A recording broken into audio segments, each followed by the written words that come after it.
Beleza, pessoal. Bom, boa tarde mais uma vez.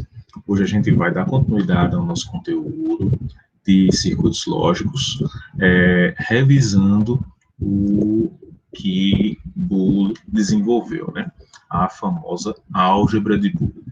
E aí, novamente, seguindo aquela mesma linha, né? Caso vocês tenham dúvida, só dá um alô aí no chat ou no áudio, de preferência no áudio, né? Para que eu possa ter certeza de que vocês estão precisando que a gente dê uma parada e revise algum ponto específico, certo? Mas vamos dar continuidade aqui ao nosso conteúdo, entendendo os conceitos da álgebra de Boole. É a meta da nossa aula de hoje. Bom, a primeira coisa que a gente vai entender a respeito da álgebra de Boole é que existem alguns postulados e identidades, né? Esses postulados e identidades, eles significam, né, ou eles representam todo o estudo teórico que Boole desenvolveu, levando em consideração esses aspectos lógicos. Existem alguns postulados e identidades que fazem todo o sentido quando a gente leva em consideração esse aspecto lógico do funcionamento dessa álgebra, né? Ou como a gente vai trabalhar com essas variáveis lógicas, com essas variáveis booleanas. Então, o primeiro deles é esse aqui, o postulado da complementação. Então, aí vocês vão ver o seguinte. A primeira coisa que a gente vai considerar, né? Considere A, o que nós chamamos de... Professor? Oi? O senhor está compartilhando a tela? Complica, né? Sua tela. Aí não tem jeito, né, gente? Aí, realmente, eu não estou me ajudando nem ajudando vocês, né? Muito obrigado aí. Da próxima vez eu vou dizer que isso é um teste, né? Não vou assumir que eu tenho o costume de começar a fazer um negócio sem compartilhar a tela. Vou dizer que é um teste para ver se vocês estão prestando atenção. Bom, vocês estão vendo a minha tela? Sim, está aparecendo agora. Agora tá bom. Beleza, beleza. Muito obrigado. Bom, então vamos lá. Certo, só voltando aqui, esse daqui foi o slide da capa, e o primeiro postulado que a gente vai ver é o postulado da complementação. Bom, estava falando desse postulado. Então vamos levar em consideração o seguinte, entendam que A, no mundo da lógica digital, né, essa variável aqui, né, a gente chama ela de variável lógica. Essa variável lógica, ela representa, seja a entrada, ou seja, a saída do seu sistema. Na verdade, não necessariamente entrada e saída, ela pode ser, inclusive, uma variável auxiliar que está lá dentro do seu circuito. Mas ela é, assim, no sentido estrito, digamos assim, um espaço de memória. A gente vai ver que, na prática, esse espaço de memória, na verdade, isso a gente vai aprender o que é, né? Mais na frente a gente vai entender como é que faz o projeto de memória simples, baseadas em flip-flops. Na prática, essa variável aí, ela não necessariamente precisa ser armazenada, mas ela é a representação do estado da saída ou da entrada de alguma porta lógica, né, ou de alguma parte do seu circuito lógico. Então, essa variável aqui, né, essa variável lógica, ela pode assumir valores, seja ele 0, seja ele 1, considerando que a gente está trabalhando numa lógica binária. O que é o postulado da complementação? O postulado da complementação é, se você tem A, independente do conteúdo que seja A barra nada mais é do que a inversão desse conteúdo. Beleza, até aí a gente já tinha entendido, a gente já tinha visto esse tipo de operação. A gente já viu que quando a gente barra uma variável, né, ou quando a gente barra uma entrada ou uma saída de uma porta lógica, a gente está fazendo, basicamente, a inversão daquele conteúdo, do valor que estava naquela entrada ou naquela saída. Só que, se a gente pega a nossa variável lógica e a gente aplica barra, barra a ela, a gente está fazendo com que ela volte ao seu estado inicial. Na prática, barra, barra, nada mais é do que você cancelar a operação de inversão. É você fazer a inversão da inversão. Então, se a sua variável lógica tinha valor 0 e você barra 2 vezes ela vai continuar tendo valor 0. Da mesma forma, se ela tinha valor 1, se você barra 2 vezes ela vai continuar tendo valor 1. Parece simples. Só que essa ferramenta é uma ferramenta assim fantástica para o processo de simplificação de equações lógicas. A gente vai ver um pouco disso na prática. Então tá aí, esse é o primeiro postulado, o postulado da complementação. Então, A barra barra nada mais é do que o próprio A. A inversão da inversão, né, o barrado do barrado, nada mais é do que a própria variável. Certo? Bom, próximo postulado, o postulado da adição. No postulado da adição, a gente vai ver a seguinte combinação aqui, ó. 0 mais 0 é igual a 0. E aí a gente vai questionar esse postulado da adição, né? Um pouquinho mais na frente. 0 mais 1 é igual a 1. 1 mais 0 é igual a 1. E 1 mais 1 é igual a quanto? Vocês lembram? Quanto é 1 mais 1?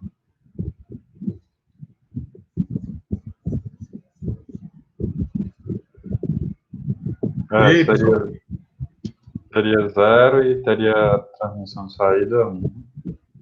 Né? Se a gente faz 1 mais 1, o resultado da operação de mais, de 1 mais 1, é 0, e a gente tem um transporte de saída igual a 1. Isso aqui é o resultado da soma, isso aqui é o transporte de saída. Então, na prática, gente, quando eu digo aqui que esse postulado é o postulado da adição, na verdade, que operação lógica está sendo feita aqui? A gente já viu que operação lógica é essa. É alguém falou aí? Ou, isso mesmo. Então, na verdade, apesar do nome ser postulado da adição, essa operação lógica que está acontecendo aqui é uma operação do tipo ou, né? Certo? Então, aqui, ó, 0 ou 0 é igual a 0, 0 ou 1 é igual a 1, 1 ou 0 é igual a 1 e 1 ou 1 é igual a 1. Isso aqui vai ser importante para o nosso postulado da adição. Por quê? Porque a partir de agora a gente vai começar a analisar o uso dessa operação lógica em algumas operações. Como, por exemplo, se eu tiver uma variável lógica A, qualquer que seja o valor dela, se eu realizo uma operação lógica do tipo OU, dessa variável lógica A com um valor fixo 0, o resultado dessa operação lógica é sempre o próprio A. Esse é o postulado da adição. Então, sempre que eu faço A ou 0, o resultado é sempre A. Vamos entender. Se A for igual a 0, 0 ou 0 é igual a 0. Se A era igual a 0 e o resultado deu 0, então A ou 0 deu o próprio A. Se A é igual a 1 e eu faço 1 ou 0, o resultado é 1. Então, o resultado permanece sendo o próprio A. Então, sempre que a gente tiver uma variável lógica e faz uma operação de OR com um valor fixo 0, o resultado é sempre A. Certo? Pronto. Esse é um dos postulados. O outro postulado é o caso contrário. Né? Se ao invés de eu fazer a operação lógica da minha variável com 0, se eu realizar a operação lógica da minha variável com 1, o resultado vai ser sempre 1. E aqui, ó, A igual a 0. Se eu fizer A ou 1, o resultado é sempre 0, é sempre 1. Se eu fizer A igual a 1 e eu fizer 1 ou 1, o resultado continua sendo 1. Independente do valor de A, se eu faço uma operação do tipo OR com 1, o resultado vai ser sempre 1. Então, esse é o segundo postulado, né? Na verdade, essa é a segunda identidade. Né? Esse postulado ele tem mais de uma identidade. Próximo. Se eu fizer A ou A, então, se eu pego a minha mesma variável lógica e eu realizo uma operação do tipo OR dela com ela mesma, o resultado vai ser ela própria, independente do valor, seja A igual a 0, seja A igual a 1, quando você realiza a operação do tipo OR, o resultado vai ser sempre a própria variável, certo? E o próximo, se eu fizer uma operação do tipo OR com a minha variável e ela barrada, o resultado é sempre 1, independente do valor da minha variável. Vamos imaginar aqui que eu tenha A igual a 0, A barra vai ser 1. Então, se eu fizer 0 ou 1, o resultado é 1. Se a minha variável for 1 e ela barrada corresponde a 0, se eu fizer 1 ou 0, o resultado também é 1. Então, é dependente do valor da variável, seja ele 0 ou seja ele 1, se eu fizer a minha variável ou a sua versão barrada, o resultado vai ser sempre 1. Pronto.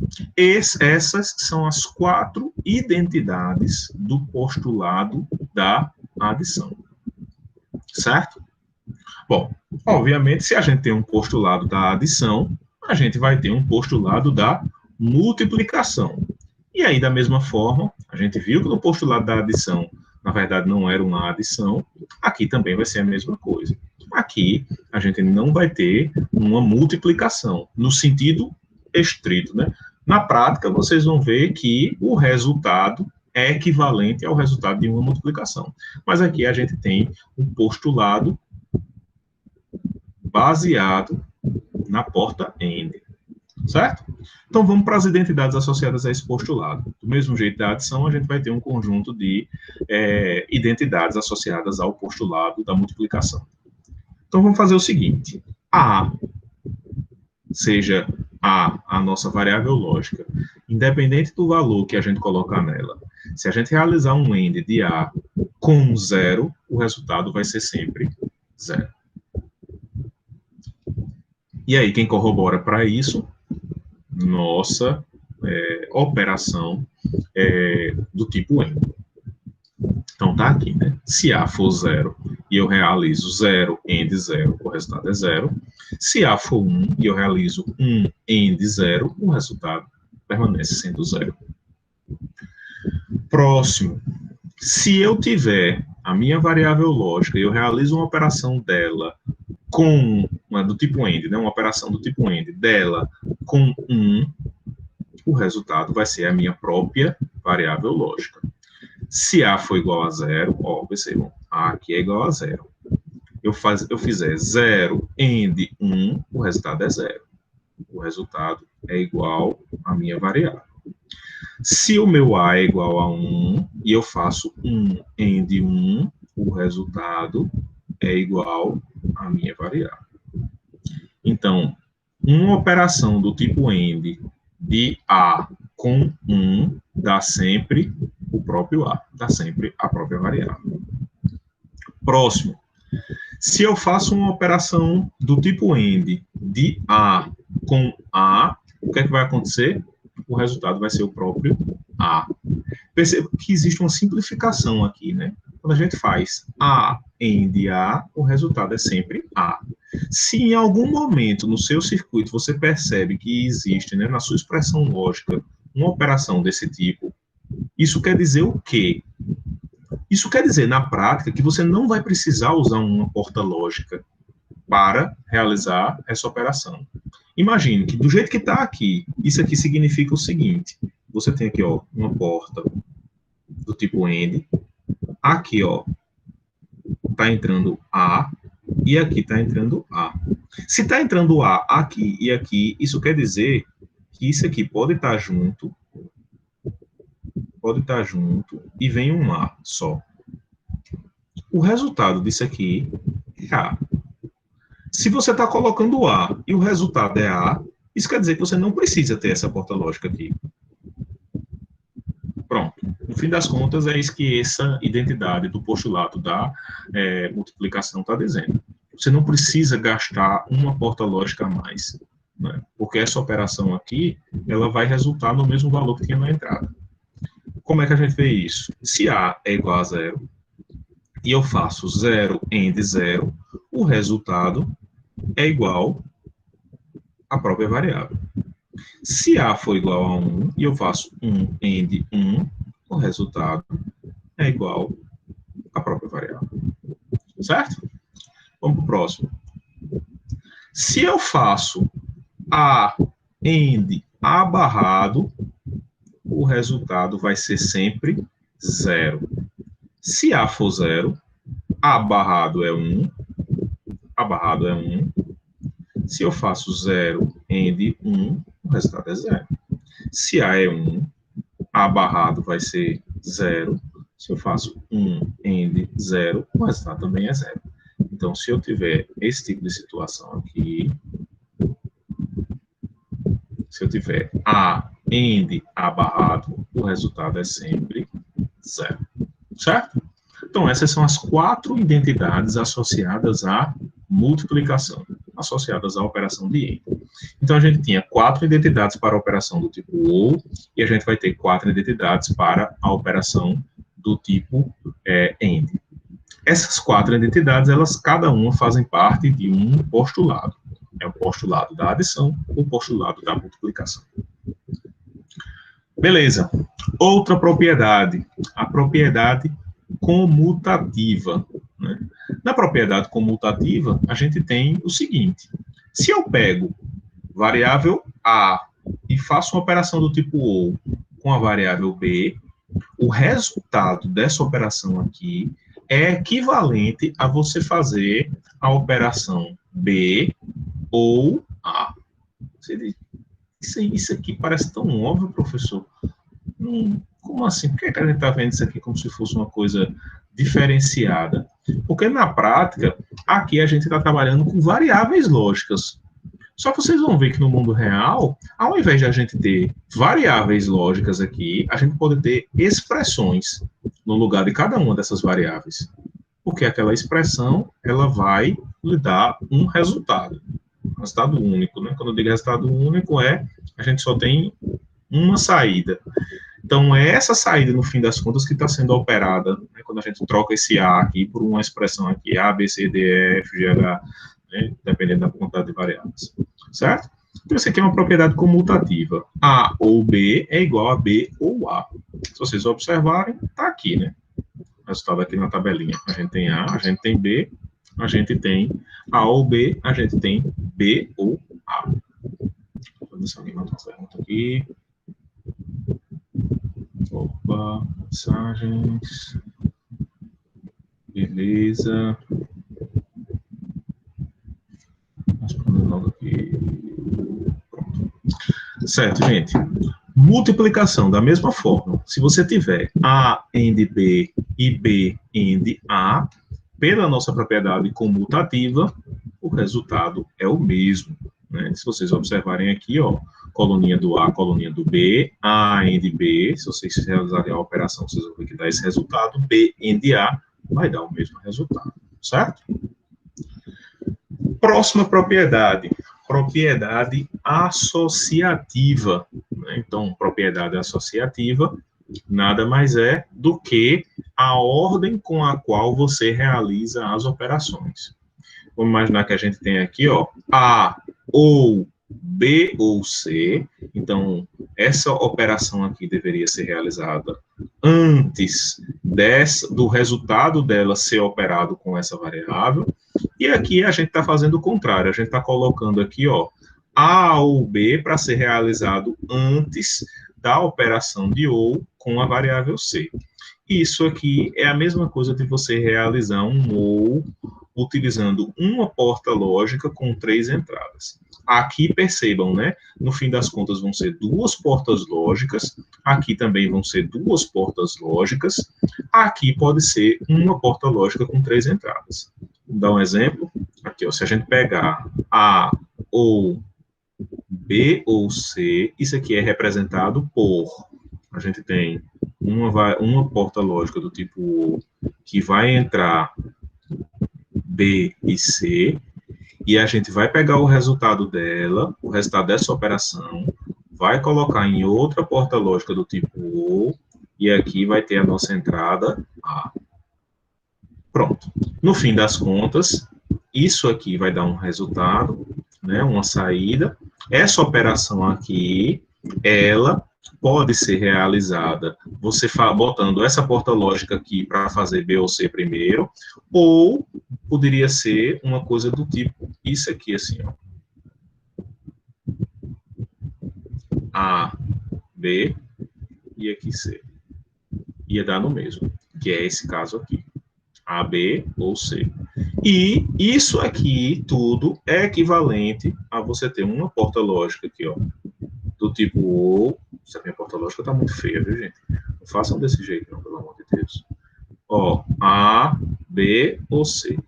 Então, essa porta lógica, apesar de estar muito cebosa, deveria ser uma porta do tipo O.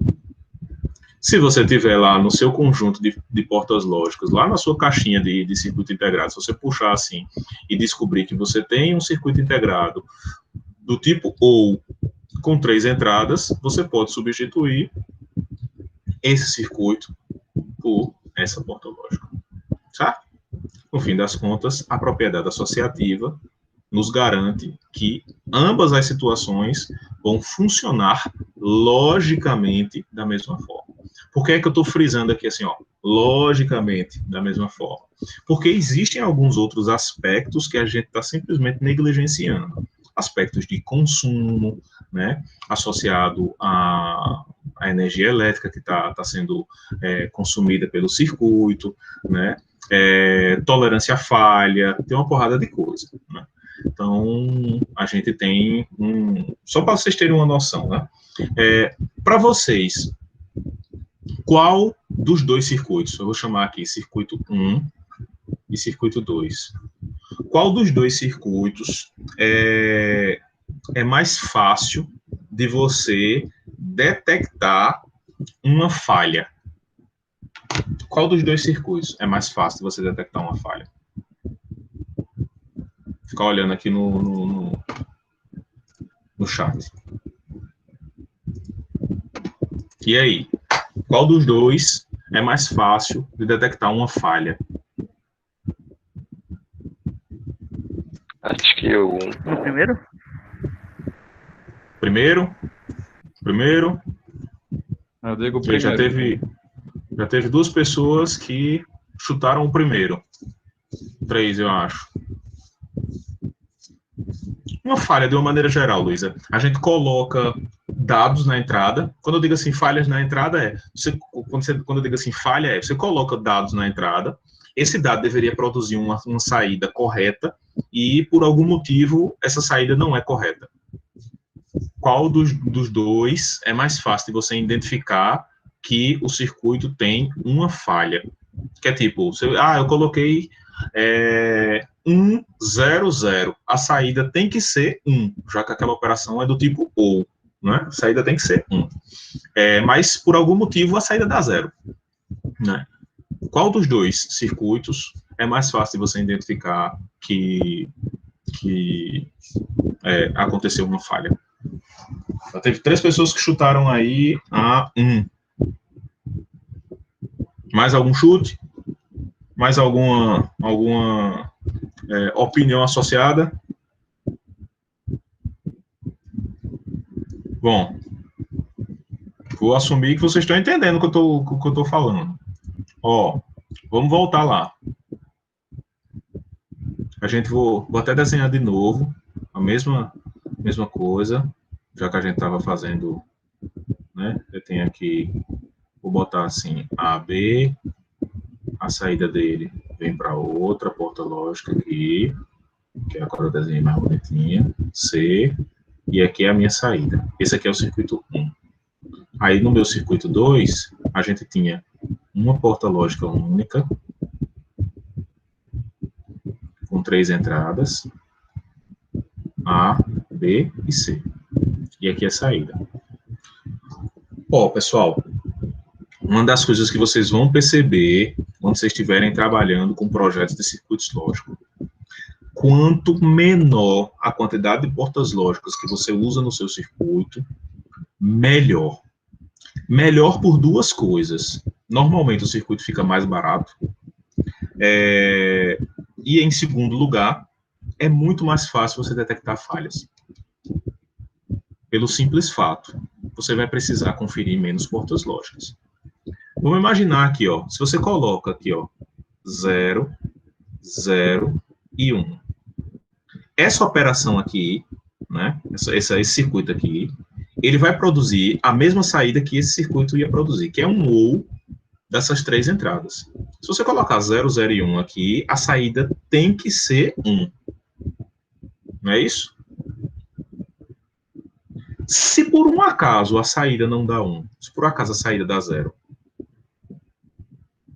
Bom, se a saída deu 0 aqui, é fácil de identificar que o problema está nessa porta lógica. Concordam? Né? É fácil. Se aqui está 0 e 0, aqui está 1.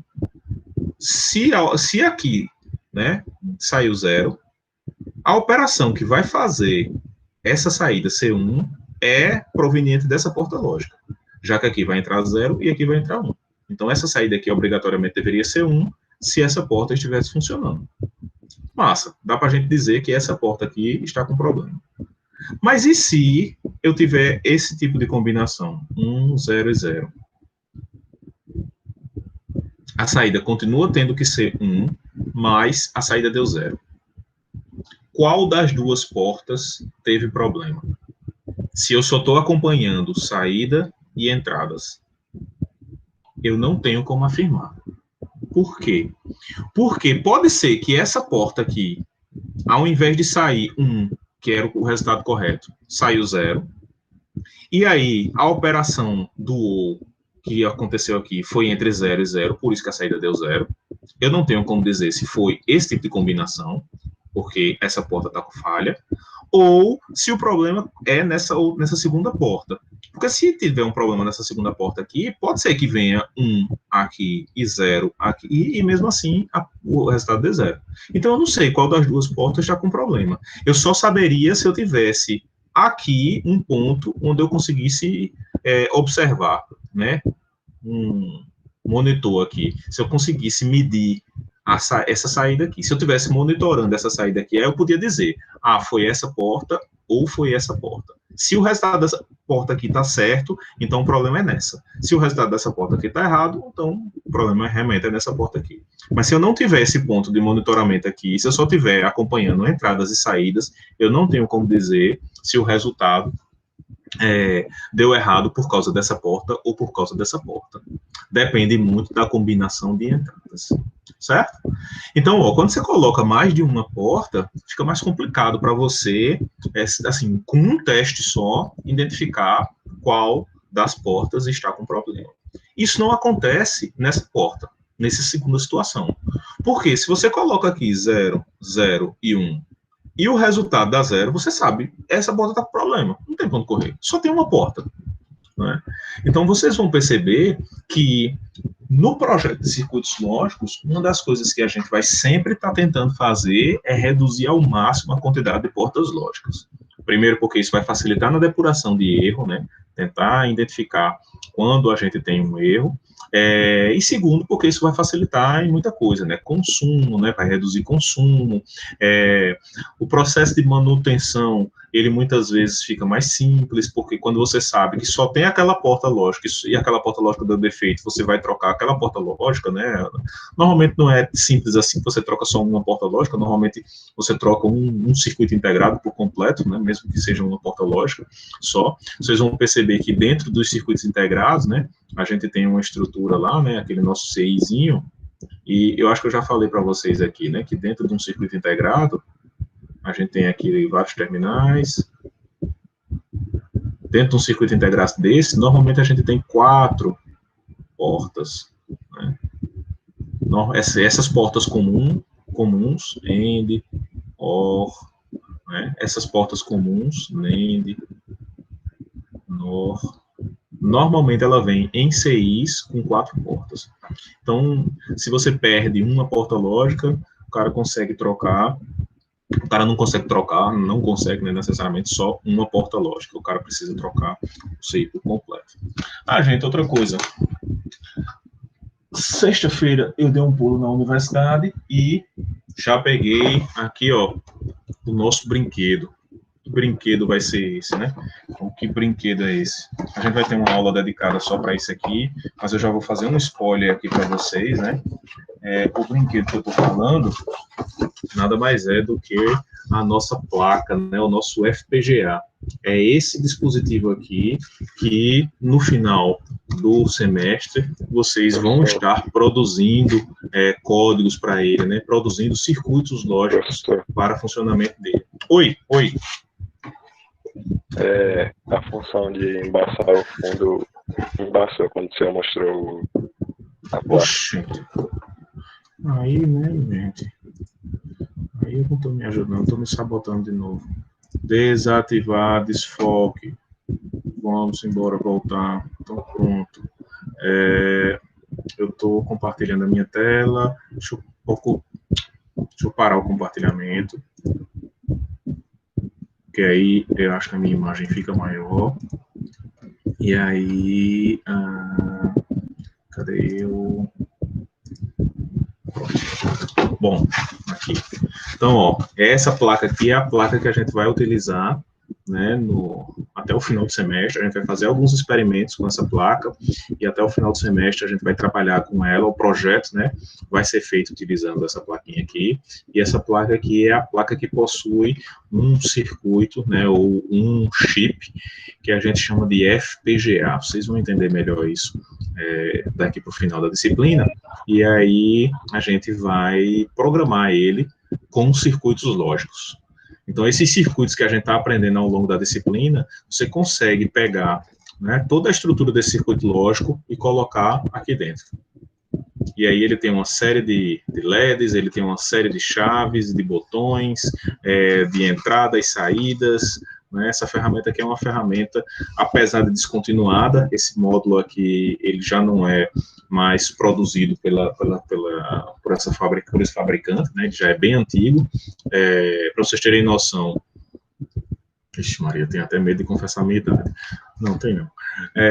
Esse módulo aqui foi o módulo que eu utilizei na minha graduação, né?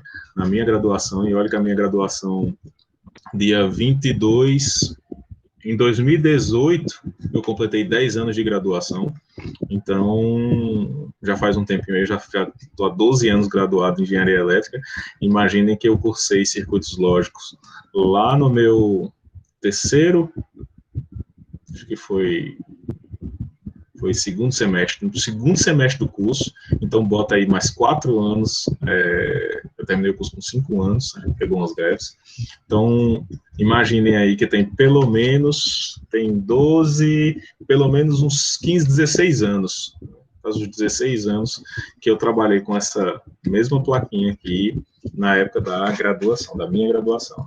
Então, essa placa aqui, o fabricante ele já não produz essa placa, né? Ele já tem outros modelos mais recentes, né? Mas essa placa aqui, ela ainda é muito poderosa, né? Para as nossas aplicações de circuitos lógicos e outras aplicações, né? Aplicações na área de pesquisa, né? Quem quer trabalhar com FPGA, ainda, vocês vão ver que ainda usam muito esse kit, né? Esse kit aqui é um kit de desenvolvimento e educacional, né? Uma placa de desenvolvimento e educacional. A imagem está invertida aí para vocês? Tá, não tá?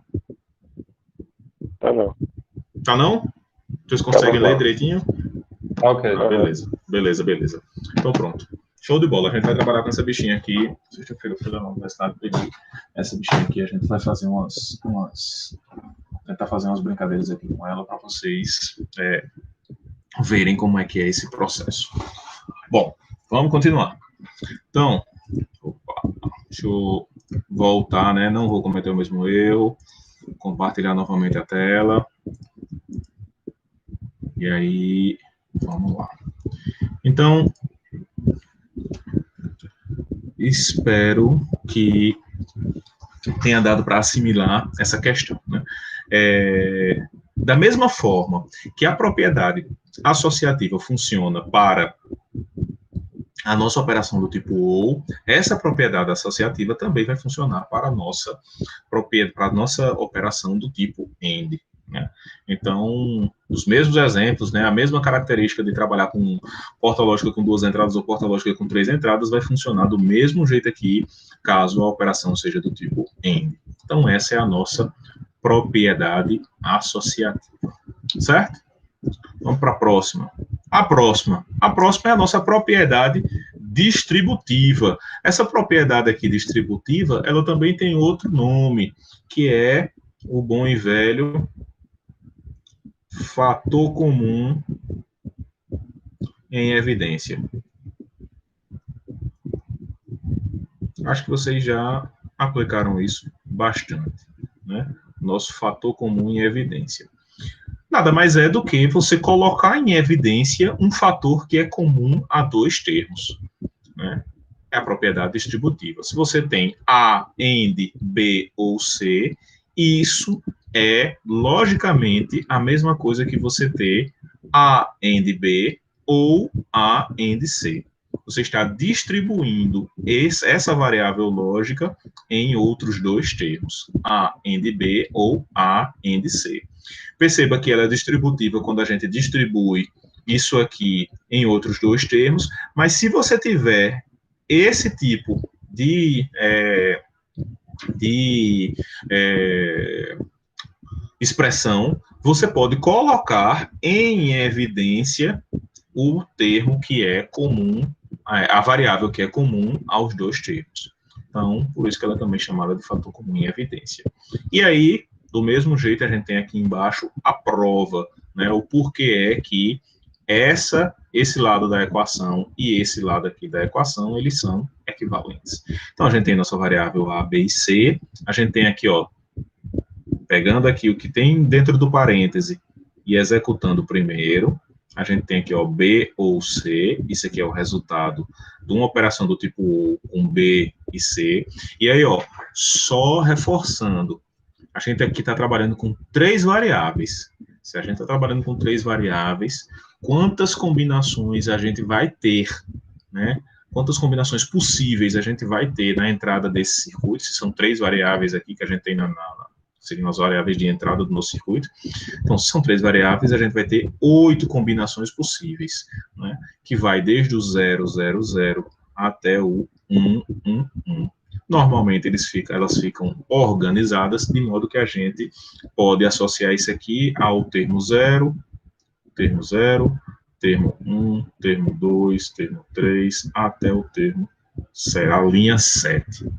Da linha 0 até a linha 7. Bom, beleza, vamos continuar. B ou C vai ser um ou entre essa coluna e essa coluna. Tá aqui o resultado, né? Sempre que tiver 1 na linha, o resultado vai ser 1.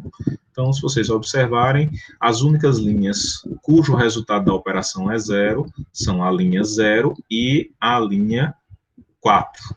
Isso mesmo, a linha 4, que tem 0 e 0 aqui. Bom, a próxima é realizar uma operação do tipo AND de A com o conteúdo dessa coluna aqui, que é B ou C. Então, é realizar um AND dessa coluna aqui com essa coluna aqui. Então, ó, 0 AND 0 dá 0, 0 AND 1 dá 0, e assim por diante, até você ter 1 AND 1, que vai dar 1, 1 AND 1, que vai dar 1, 1 AND 1, que vai dar 1. Certo? Pronto, então aqui a gente tem o resultado desse primeiro lado da nossa operação, né, da nossa equivalência. Aqui a gente vai ter as operações em separado, A AND B ou A AND C. Então aqui, ó, A AND B é um AND dessa coluna com essa coluna, A AND C é um AND dessa coluna com essa coluna.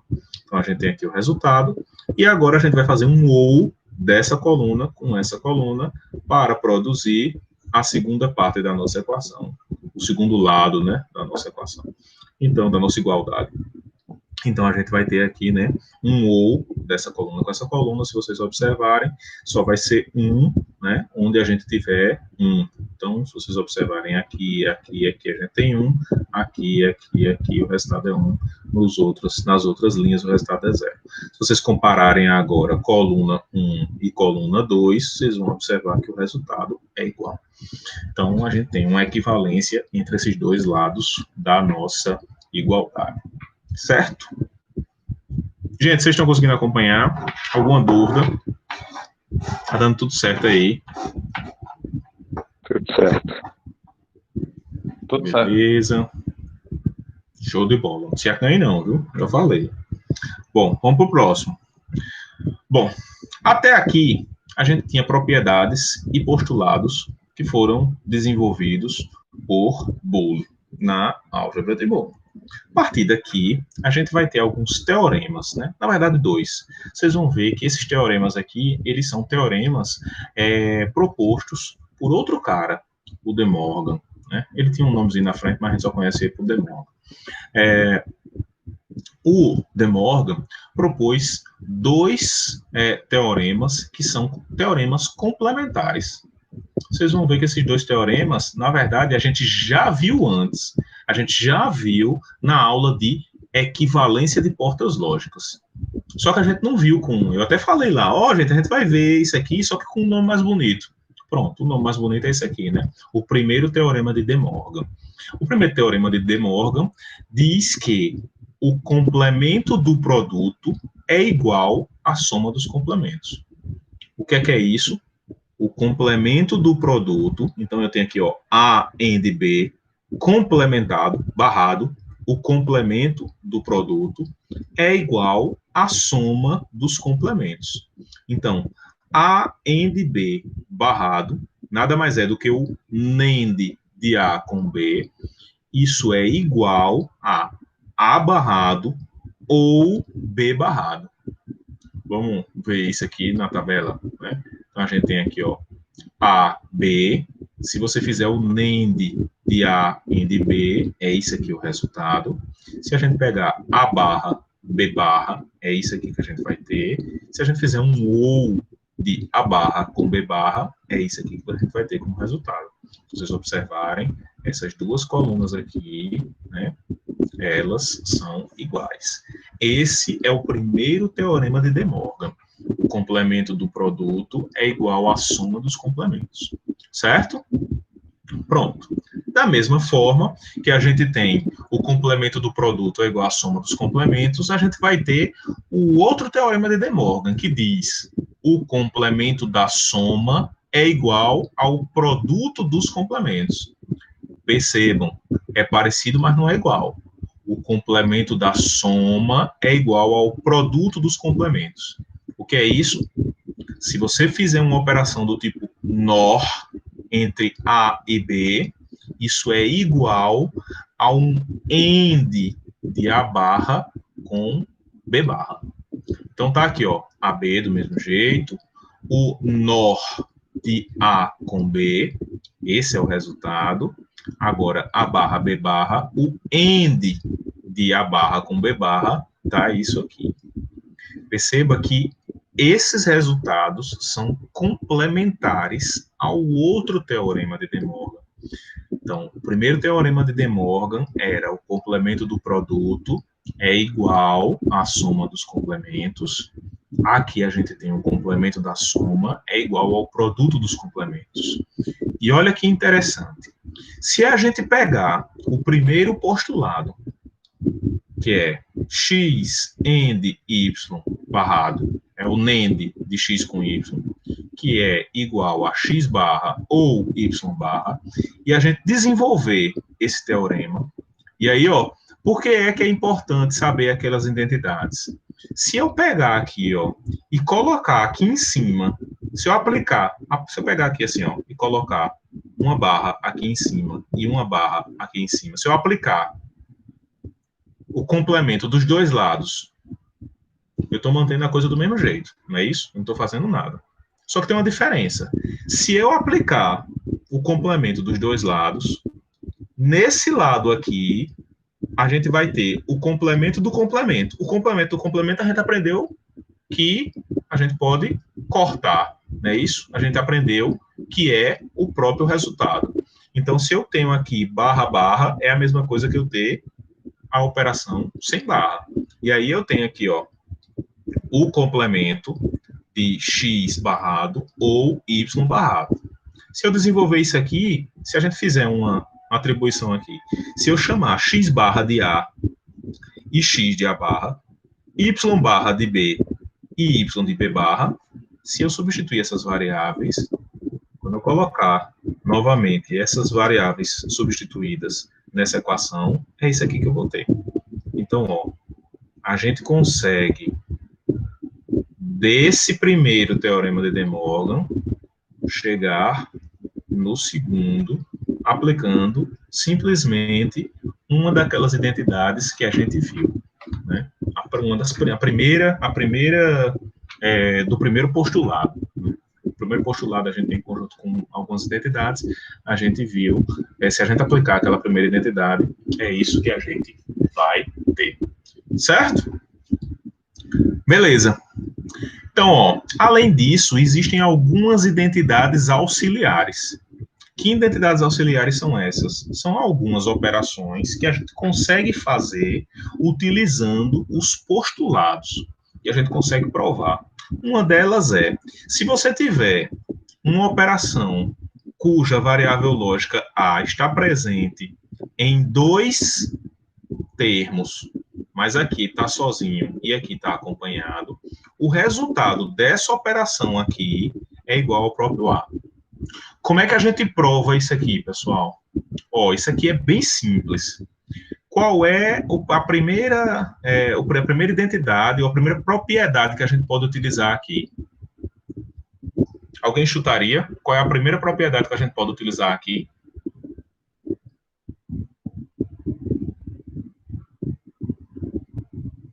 E aí, gente? É aquela propriedade que tem um nome aqui na apresentação de slides, mas eu disse que ela também pode ser conhecida por outro nome, né, por outra expressão, por outra forma de chamar. A propriedade que a gente vai utilizar aqui, pessoal, é a distributiva. Só que na verdade não vai ser a distributiva, vai ser o fator comum em evidência. Se você pegar aqui, ó, e colocar o fator comum em evidência, você vai ter isso aqui, ó, 1 ou B. Isso aqui é igual a A. Então, eu tenho A, AND, 1 ou B. Isso aqui é igual a A. Aí a gente viu em outra identidade, lá no início, que isso aqui é igual ao quê? 1 ou B. Na verdade, se a gente usar a propriedade associativa, a gente viu que lá era desse jeito. B ou 1.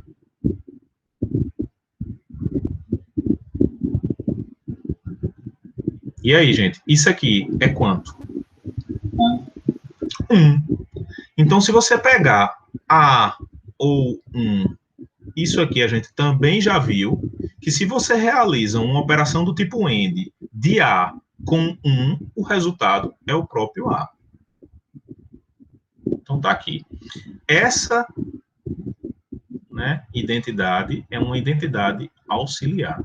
Então, sempre que você tiver uma operação lógica ou uma parte do seu circuito lógico onde você perceba que existe esse tipo de estrutura, você pode simplesmente economizar duas portas lógicas, uma porta OR e uma porta AND. Você só precisa trocar essas duas portas lógicas por um fio, né? Um fio que vai ligar, né, da entrada A até a saída. Só um fiozinho, certo? Então, bom, aí está o desenvolvimento, a gente chega na mesma coisa. Próxima identidade, ó, aí aqui aqui a gente já precisa pensar um pouquinho. Por quê? Porque ao invés de A, a gente tem A barrado.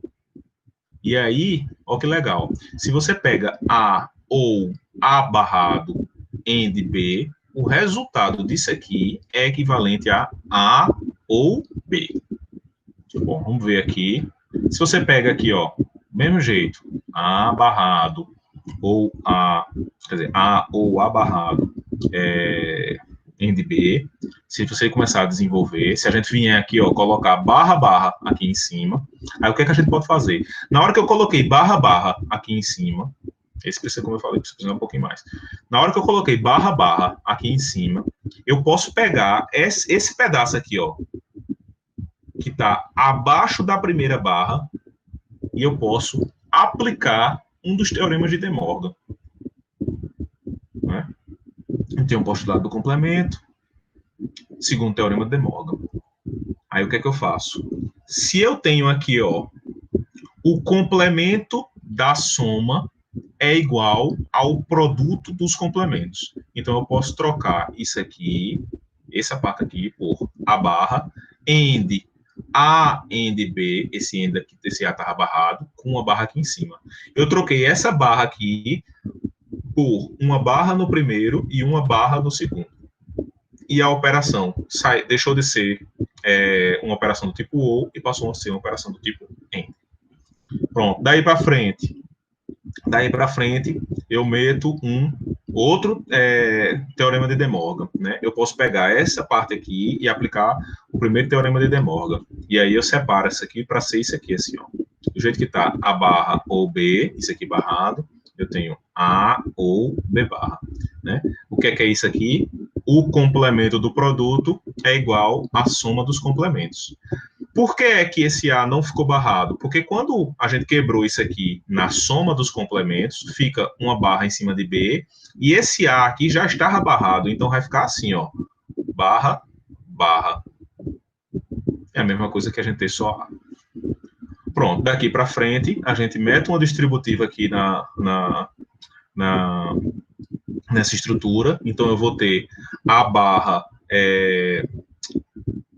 AND A, e eu vou ter A barra AND B barra.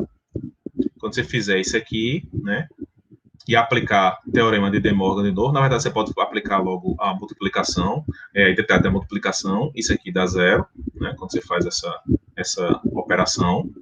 Então é isso aí que fica como resultado. Primeiro teorema de De Morgan, você tem que o seu A barra A ou A barra B é igual a A ou B. Né? Se você aplicar aqui o teorema de De Morgan, você vai perceber isso. Aqui ficou um parêntese aqui perdido. Esse parêntese aqui era de onde, meu Deus do céu? Era daqui. Era de onde? Propriedade distributiva. Quando aplicou a propriedade distributiva, esse bicho aqui não existiria mais, não. Pronto. Então, dá para a gente provar que se desenvolver isso aqui, né? Se a gente pegar esse lado aqui e desenvolver, a gente vai chegar nesse resultado aqui. Certo? Bom, eu falei, isso aqui a gente tem que utilizar mais teoremas e identidades. Outra identidade auxiliar, A ou B.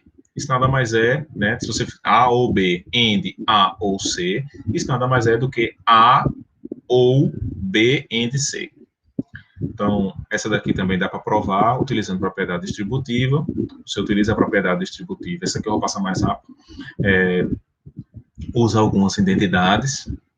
Você vai chegar, coloca em evidência alguns termos, e aí você vai chegar fácil no nosso resultado, né? Isso aqui nada mais é do que próprio A, né, ou BC. Então, daqui a gente chega aqui. Certo? Pronto. E aí, o que mais, assim, é interessante para que a gente resolva os nossos problemas de lógica, né?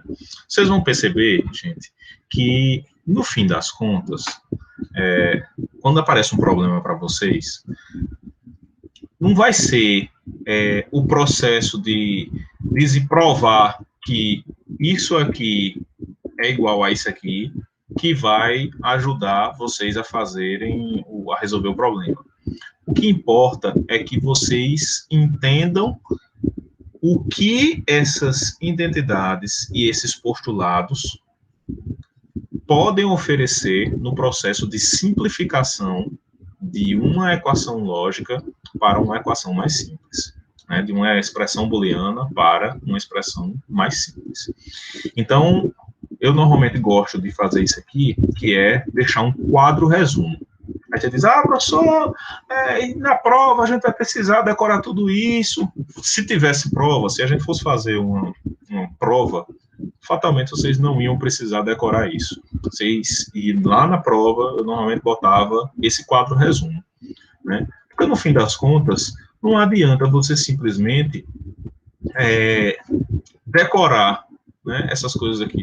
Eu gosto de pensar que o cérebro é que nem HD, né? Para que você consiga colocar mais informação no HD, se ele já estiver cheio, você tem que deletar outras informações, né? Você tem que deletar. Pega lá, eu tenho as 10 temporadas de How I Met Your Mother lá no HD, e eu quero colocar agora algumas temporadas, por algum motivo, eu consegui isso aí no meu serviço de streaming, lá no Netflix. Hoje em dia você consegue baixar, né? Eu baixei, só que, quer dizer, eu quero baixar na temporada nova aí, de algum seriado aí que vocês gostem, eu quero baixar, mas eu tenho esses episódios aqui que tinham, tentando deletar esses episódios para poder colocar os episódios novos, né? Então, tipo, aquela informação lá daqueles episódios antigos foram embora, foi perdida, foi-se embora, né? Para você colocar os episódios novos. Então, assim, eu digo que na cabeça é desse jeito. Eu prefiro que vocês guardem na cabeça como utilizar essas identidades e esses postulados, do que simplesmente guardar na memória, assim, decorar essas formulazinhas para poder vocês aplicarem elas, né? Para mim, é mais importante que vocês saibam como aplicar essas fórmulas do que necessariamente como chegar nelas. Então, isso aqui, esses quadros resumos, né, eles são interessantes por causa desse tipo de coisa. Até porque, na vida profissional de vocês, vai ter muita coisa que vocês vão responder de cara, assim, de cabeça, porque vocês vão lembrar, e vai ter muita coisa que não tem para onde correr, não. Vocês vão ter que pegar o livro, dar aquela olhadinha, aí dizer, oxe, é isso aqui, o manual está dizendo que é desse jeito aqui, e aí você vai e faz aquela coisa. Mas você precisa saber a teoria associada a isso aí para poder aplicar aquilo que está no papel.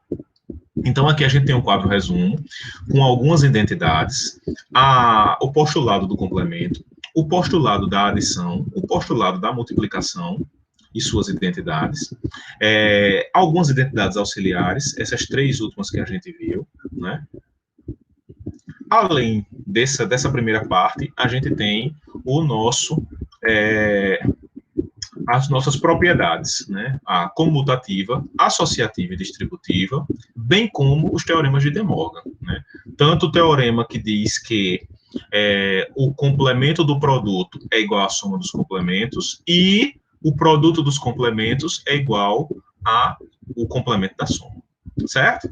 Então, com esses dois quadros resumos, vocês têm tudo que Boole e De Morgan contribuíram no processo de simplificação de expressões lógicas.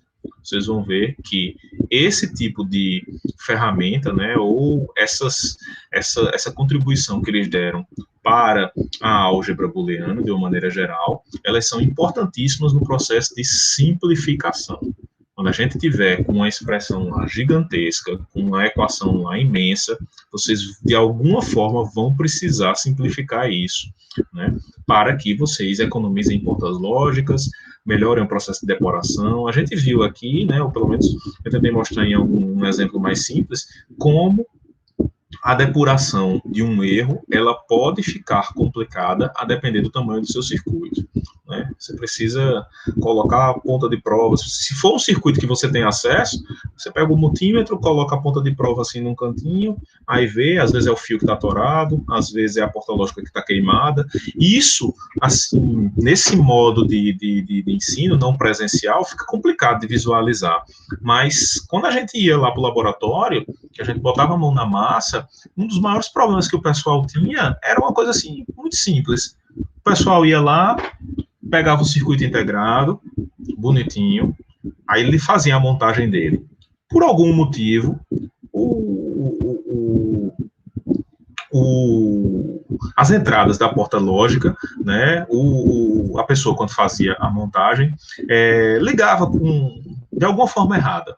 E aí queimava ou a entrada ou a saída, né, ele ligava em algum canto, e aí ele queimava uma porta lógica daquele CI. E aí o CI que tinha 4 portas lógicas, agora teria 4 portas lógicas, 3 funcionando e uma queimada. Pronto. Bastava isso para que muitos alunos perdessem as 2 horas de experimento, sem conseguir chegar no resultado. Primeiro porque o pessoal tem muita dificuldade quando vai botar a mão na massa e entender o que é depurar o circuito, né? Eu digo, rapaz, para mim, vocês ficam muito felizes quando o circuito dá certo. Quando você monta o negócio e a coisa dá certo de primeira. Quando você monta o negócio e a coisa dá certo de primeira, muitas vezes, a depender da complexidade do experimento, muitas vezes o experimento terminava em meia hora, 40 minutos. O cara tinha 2 horas para fazer, em meia hora, 40 minutos, ele terminava, estava mochila nas costas, ia-se embora, tranquilo, com aquela sensação de dever cumprido. Realmente, é bom quando você consegue montar e o negócio dá certo de primeira e todo mundo fica feliz. Todo mundo, entre aspas. Eu, particularmente, não fico muito feliz quando o negócio dá certo de primeira. Você diz, caramba, bicho, que sacanagem. O professor quer ver mesmo o mal da gente. Por incrível que pareça, pessoal, o circuito não dar certo de primeira é uma coisa benéfica. Por quê? Porque todo conhecimento associado a depurar o circuito, a achar um defeito, você só vai adquirir se o seu circuito tiver com defeito, se ele tiver com um problema. Se ele não tiver com problema, é natural. Não precisam ficar constrangidos, não. Eu passei por isso na minha graduação. Tudo que eu queria era ver o negócio funcionar, botar a mochila atrás das costas e ir embora para casa. Mas essa teoria associada, essa prática, né, essa experiência, né, essa vivência com depuração de circuitos, essa prática, ela só vem quando o seu circuito tem problema. Se o seu circuito nunca tem problema, massa. Mas, na primeira vez que ele der problema e você precisar fazer isso, você vai sofrer se você não entender como é que é o processo de depuração. Então, o pessoal, na hora que ia fazer o experimento, quando chegava, né, muitas vezes pegava um CI desses que o coleguinha, por algum motivo, algum problema que teve na hora que ele estava montando, deixou queimar uma das portas lógicas. Aí o que é que o cara faz? Num ambiente laboratorial, numa universidade, numa escola técnica, qualquer coisa do tipo, o que é o correto? Se você percebeu que você queimou uma porta lógica daquele CI, ou o CI mesmo, se você percebeu, queimei, infelizmente, estava montando e deu errado. Gente, a universidade, a escola, é o local para que isso aconteça, né? Queimar o circuito, né? Apesar de muita gente ficar tirando onda, fulano queimou o CI, o professor às vezes até pega no pé, né? Mas rapaz, você torrou o negócio, eu não disse a você que não ligar sem eu conferir o circuito. Eu muitas vezes já cheguei e disse, gente, eu sempre chego e digo, não liguem o circuito enquanto eu não conferir. Porque, às vezes, é um probleminha simples, que não vai queimar o circuito. Às vezes, o cara troca VCC com terra. Aí, quando ele liga, a fumaça sobe. E depois que a fumaça subiu, não tem como pegar a fumaça assim e botar de volta para dentro do CI, para o CI voltar a funcionar. O CI morre, torra mesmo. Então, às vezes, o cara está ansioso para terminar, botar a mochila nas costas e ir embora, aí ele liga o CI sem eu conferir antes. Bom, às vezes que acontecia uma coisa desse tipo, o CI torrava. Muitas vezes o cara ficava com vergonha de dizer que o CI torrou, aí ele pega o CIzinho queimado e bota de volta na caixinha. Pronto. É tipo assim, além do primeiro equívoco, né, que você ligou o negócio com as entradas, com a alimentação invertida, você fez uma sacanagem no segundo processo, na segunda parte, né, que é pegar o CI queimado e botar na gavetinha. Porque quando você faz isso, você está deixando uma armadilha para o próximo coleguinha que for utilizar aqueles componentes. Porque aí, pior do que você ter uma montagem que não funciona, é você ter uma montagem que não funciona e você não sabe o porquê. Porque quando ela não funciona, porque você sabe o porquê ela não está funcionando, beleza. Você resolve o negócio fácil. Ah, professor, eu montei todinho aqui, mas eu liguei e não está funcionando. Aí eu vou lá, olho e digo, aqui tá simples. É só porque você esqueceu de puxar um fiozinho de alimentação daqui da saída do... que tinha uma plataforma geral lá, eles utilizavam, né, lá no LEAD, que é o laboratório que vocês vão ter acesso, tem uma bancadazinha assim, né, um módulo, um kit. Aí nesse kit ele tem umas saídas, né, de 5 volts, de terra. Então você pega um fio dessa saída de 5 volts para alimentar o seu circuito. Aí às vezes o cara monta o negócio todinho e esquece de pegar esse fio. Aí ele liga o módulo, mas os LEDs não acendem, a coisa não funciona. Aí o cara não entende por quê. Eu digo, isso aqui é simples. O cara foi, é só pegar aqui um fiozinho ligado 5 volts e botar aqui na alimentação do seu circuito. E aí o cara testa e funciona, não tem problema. O problema é quando o cara faz tudo, monta tudo certo, faz tudo certinho, e o circuito não funciona. Porque aí ele vai ter que depurar. Aí ele vai ter que pegar um fiozinho, sair colocando lá, né? De porta lógica em porta lógica, ver as entradas, ver o valor que está na entrada, ver qual é o valor que está dando na saída. Se tiver certo, aquela porta lógica está certa. Lembre, em cada CI tem 4 portas lógicas, então tem que fazer esse teste para cada CI. Tem montagem que você tinha 3, 4, 5 CIs, então você tem que fazer isso em todas as portas lógicas para ver por que é que estava dando errado. Às vezes era um fio que você ligava errado, às vezes era um fio partido, mas o pior de todos para mim era sempre quando a gente tinha um CI queimado, uma porta lógica queimada, ou o CI como um todo. Se for o CI como um todo, é mais fácil, mas se for só uma porta lógica do CI, aí você tem que testar a porta lógica por porta lógica. Então, tipo, essa vivência, né, essa coisa de quanto mais portas lógicas você tiver no seu CI, no seu circuito, maior vai ser a dificuldade para achar um erro, caso você tenha alguma falha de funcionamento em alguma das portas lógicas. Então, a gente vai estar sempre tentando reduzir o nosso circuito lógico para o mínimo de portas lógicas possíveis. A gente vai estar sempre tentando minimizar a quantidade de portas lógicas do nosso circuito, de modo que facilite na depuração, diminua o consumo, uma série de outros problemas associados a um circuito muito grande. Certo? Bom, pessoal, em relação ao que a gente viu hoje, né, tudo fica por aqui. Então, na próxima aula, a gente vai ver a parte de projeto de circuitos lógicos, e aí, em projeto de circuitos lógicos, a gente vai começar a entender essa parte de como simplificar circuitos, como utilizar esses teoremas de De Morgan para simplificar as coisas. Mas, na aula da quarta-feira, aí vocês lembram que eu tô com um débito com vocês, né? A gente vai ver aquela coisa lá da paridade, da transmissão, né? Quando a gente pega um sistema de comunicação, quando a gente manda um caractere de um canto para o outro, então a gente vai ver isso no osciloscópio, na aula de quarta-feira, e vai ver a parte de projeto de circuitos lógicos, certo? Então a gente vai ver isso Na próxima semana, a gente vê a parte de mapa de V de Carnot na segunda-feira, e aí na quarta-feira eu vou deixar disponível para vocês um conjunto de exercícios que vai fazer parte da primeira avaliação, beleza? E aí a gente vai começar a ir construindo as notas de vocês desse semestre, certo? Beleza? Estão com dúvida em alguma coisa? Tá tudo indo, tudo beleza, tudo show de bola. Tranquilo. Massa. Caso tenham dúvida, já sabem, né? Só entrar em contato. Mais uma vez, obrigado pela participação de todos. Foi um prazer estar aqui com vocês em mais essa aula. Nos vemos novamente no nosso próximo encontro, que será, né, na quarta-feira. Vai ter sim, Luísa.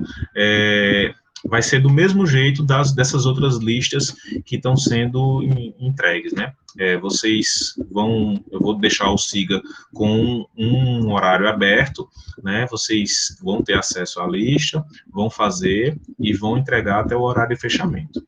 Com uma diferença, o tempo dessa avaliação, ele vai ser um pouco mais curto, não vai ser um tempo de uma semana, né? Então, o tempo para a entrega dessa lista, ele vai ser reduzido a 24 horas. Então, vocês vão ter do dia da aula, né, das 4 horas da aula, de um dia, até as 4 horas do dia seguinte, para entregar a lista, certo? Vai ser... Não se preocupem não, que ela não vai ser uma lista extensa, como foi aquela primeira lá, ela é muito mais uma lista de pensar, né? Então, vocês vão ter um conjunto de exercícios, né, de atividades que vocês vão pensar um pouquinho para tentar fazer, certo? Qualquer dúvida, podem entrar em contato, beleza? Não se acanhem. Então, vou parar a gravação aqui, já me despedindo de vocês, dando um bom fim de tarde, aí, início de noite, e até nosso próximo encontro.